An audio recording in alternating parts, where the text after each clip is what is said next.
Great teachings and inspiration can come from so many likely and unlikely sources.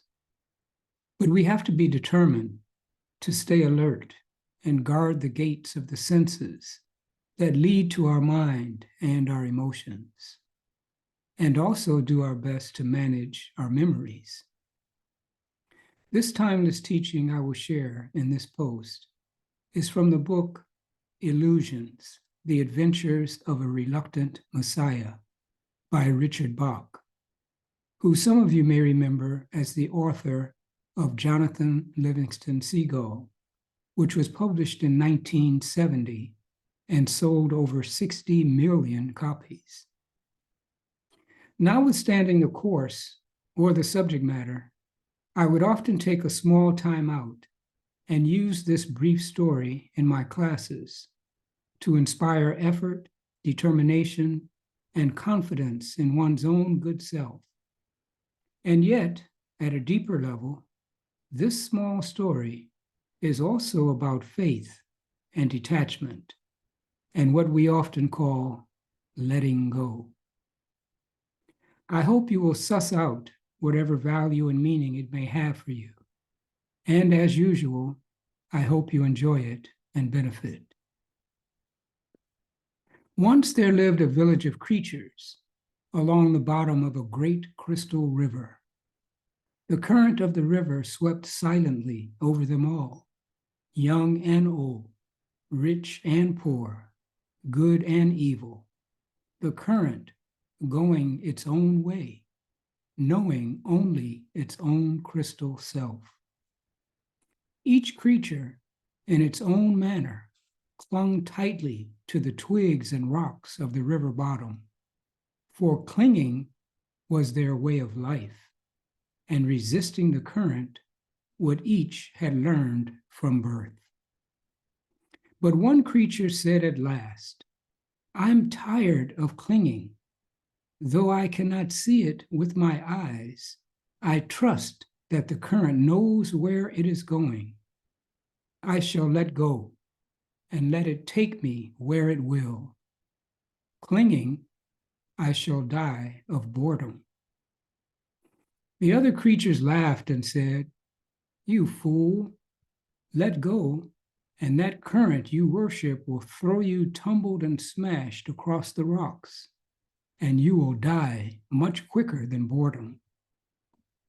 But the one heeded them not, and taking a breath, did let go, and at once was tumbled and smashed by the current across the rocks.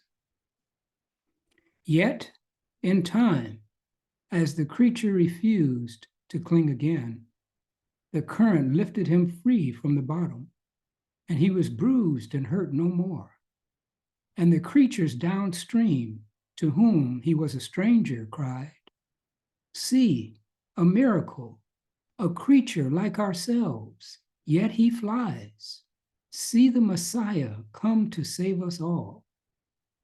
And the one carried in the current said, "I am no more Messiah than you. The river delights to lift us all free, if only we dare let go." Our true work is this voyage, this adventure. But they cried all the more, "Savior, Savior," all the while clinging to the rocks. And when they looked again, he was gone, and they were left alone, making legends of a Savior. Well, what many may fail to understand and appreciate is what this simple story seeks to convey, which is that peace, happiness, and self-satisfaction may well be influenced by our outer environments, but that they can only be realized by our own effort, determination, and growing capacity to keep the world at a distance, and increasingly realize that all we experience in it, with the exception of peace, love, and contentment, are all passing clouds, And yes, these clouds sometimes leave snow flurries and sprinkles, and even sometimes they get riled up and bring torrential rains with thunder, lightning, flooding, wild winds, and occasional tornadoes. But it is our consistent and reliable experience that all clouds, like the seasons of our lives, come and go and always pass away. Victory over worry, fear, anxiety, and discontentment comes from inside. More often than not, the victory is temporary and incomplete. But the fact that there is even a small and temporary victory may well mean that there is another of greater magnitude and perhaps more lasting just around the next corner of life. And since we don't know the future, and it is all anticipation, why not fix the mind on positivity and anticipate clear and sunny skies?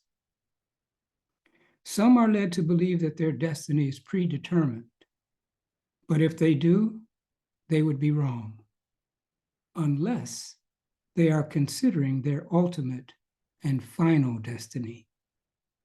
And in that case, it will surely be complete and total liberation from all fear, anxiety, and grief, based on that absolute truth which lies beyond space-time and the foibles of our minds. We are indeed our own saviors.